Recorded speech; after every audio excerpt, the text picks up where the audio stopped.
গোপীচর কমলয়ে তার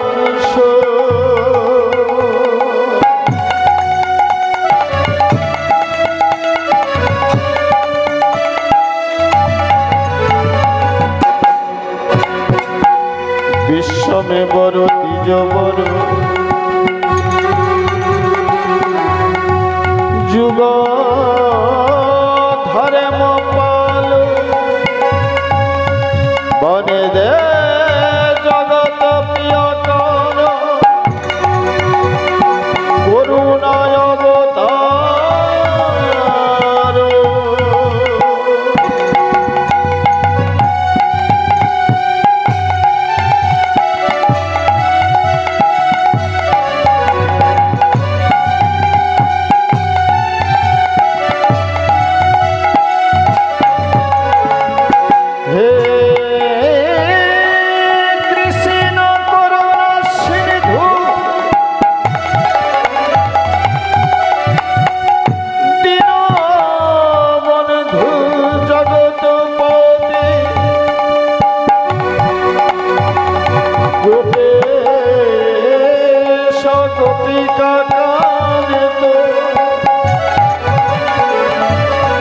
রাধা কান্ত নমস্তুতে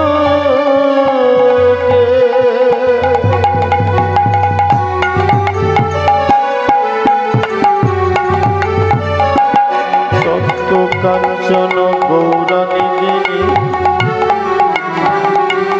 ও গো রাধা বৃন্দাবনেশ্বরী বিশ্বভানু সুতানি দেবী তমে প্রণমী হরি প্রিয়া বনে কলে পুত্র ভৈষ্য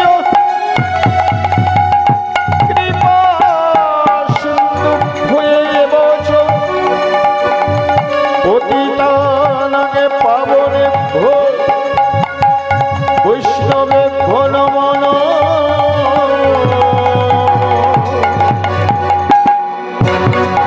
নিতাই গৌর হরি গো হরি গো নিতাই গৌর হরি হরি গো হরি হরি গো নিতাই গৌর হরি গো হরি গো নিতাই গৌর হরি গো হরি গো নিতাই গৌর হরি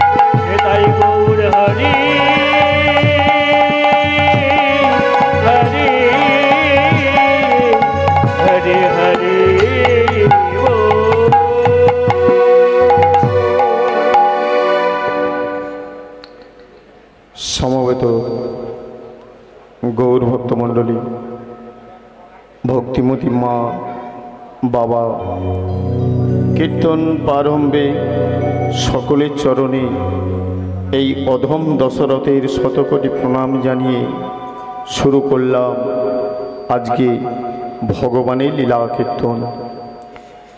গৌর ভক্তমণ্ডলী ভক্তিমতী মা গো ও গো বাবা, আপনাদের মন ভালো হোক, শরীর ভালো হোক, সুস্থ শরীরে হরিবাসরে আসুন, সুস্থ শরীরে হরিনাম শুনুন, যুগ যুগ ধরে হরিনাম শুনুন। ভগবানের কাছে প্রার্থনা করি আপনাদের এই দেহ মন্দিরটা যেন সুন্দরভাবে কেটে যায়, প্রতি বৎসরের ন্যায় যেন এইভাবে হরিবাসরে আসতে পারেন, হরিনাম শুনতে পারেন, যুগ যুগ ধরে হরিনাম শুনতে পারেন। ভগবানের কাছে আরও প্রার্থনা করি এই যে বারোয়ারি কমিটি ভাইয়েরা অসংখ্য পরিশ্রম করে এত সুন্দর হরিবাসর সাজিয়েছে, ভগবানের কাছে এই প্রার্থনা করি রাধারানী যেন তাদের অন্তরে কৃষ্ণ প্রেম ধন সম্পত্তি দিয়ে থাকে। মাগো, যাদের অন্তরে সেই কৃষ্ণ প্রেম ধন সম্পত্তি থাকে, বাস্তব ধনের অভাব তাদের ঘরে কোনোদিন হয় না। আপনারা সেই ধনে ধনী হন। নিতাই গৌর হরি বল, নিতাই গৌর হরি বল, নিতাই গৌর হরি হরি বল। সংসারের সর্বস্ব ছেড়ে এই জায়গাটায় আজ আমরা এসে বসলাম। কেন বসলাম? না কিছু পাওয়ার জন্য। আজ আমরা কি পাবো বলে এসে বসেছি? সেটা হলো ভগবানের কৃপা। আমরা বলে থাকি কি ভগবান কৃপা করো, কৃপা করো। ভগবান বললেন কি? ভগবান বললেন করে পাও। করে পাওয়ার নামটা হচ্ছে কৃপা। তাহলে আমাদের কি করতে হবে? এই হরিবাসরে বসে মাঝে মধ্যে দুটো হাত ঊর্ধ্বপানে তুলে বলতে হবে, নিতাই গৌর প্রেমানন্দে হরি হরি হরি বল, হরি বল, হরি বল। এই দুটো হাত যদি ভগবানের কাছে আমরা তুলতে পারি তাহলে কি হবে? ভগবানও কৃপার হাত বাড়িয়ে দেবে। সেই কৃপা পেতে গেলে এই কীর্তনের আসরে বসে মাঝে মধ্যেই আমাদের বলতে হবে। আর একবার হয়ে যাক, নিতাই গৌর প্রেমানন্দে হরি হরি বল, হরি বল, হরি বল। ওগো মা এবার বুঝি ব্রজে যাব, গৌর কৃপা হলে। ওগো এবার আমি ব্রজে যাব, গৌর কৃপা হলে। এবার বুঝি ব্রজে যাব, গৌর কৃপা হলে।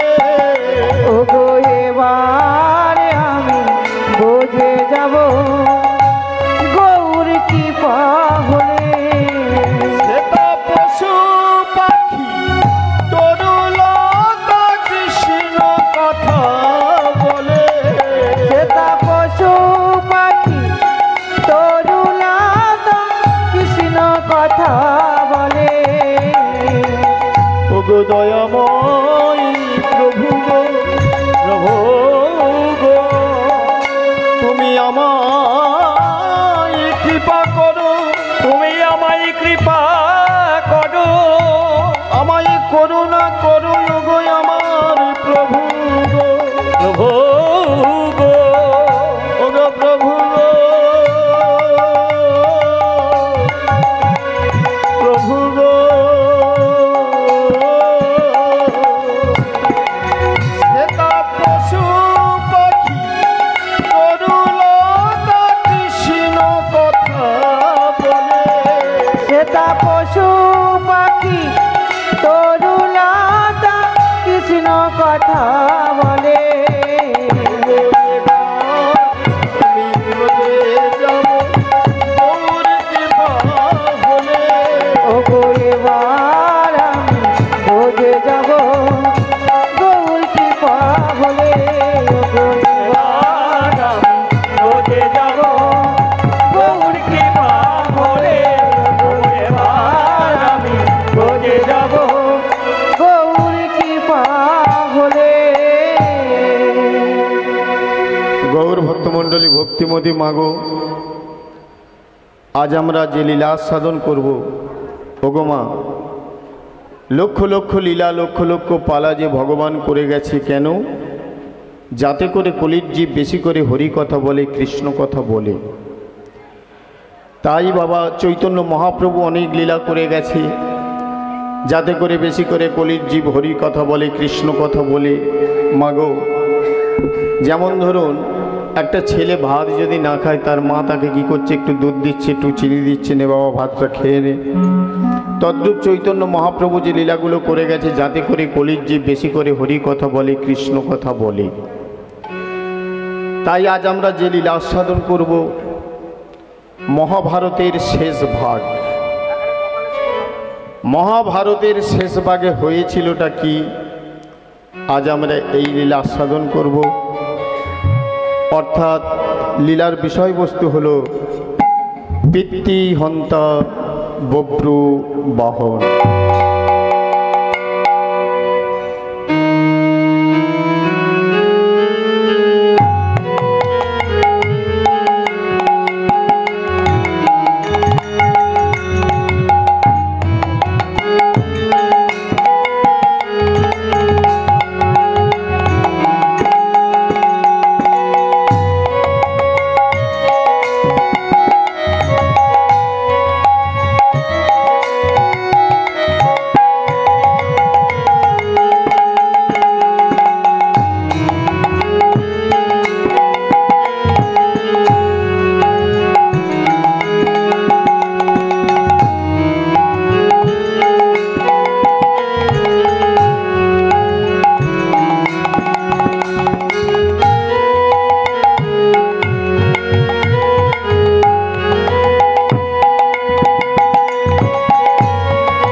গৌর ভক্তমণ্ডলী ভক্তিমতী মাগো, তাহলে আজ আমরা যে লীলা আস্বাদন করব মহাভারতের শেষ ভাগের কথা। তাহলে আজকের বিষয় পিতৃ হন্তা বব্রু বাহন। গৌর ভক্তমণ্ডলী ভক্তিমতী মাগো, কে এই বব্রু বাহন? ইনি কে? ইনি হলেন অর্জুন পুত্র বব্রু বাহন। বব্রু বাহন নিজের হাতে অর্জুনকে হত্যা করেছিল, পুত্র হয়ে পিতাকে হত্যা করেছিল। এহেন মহাবীর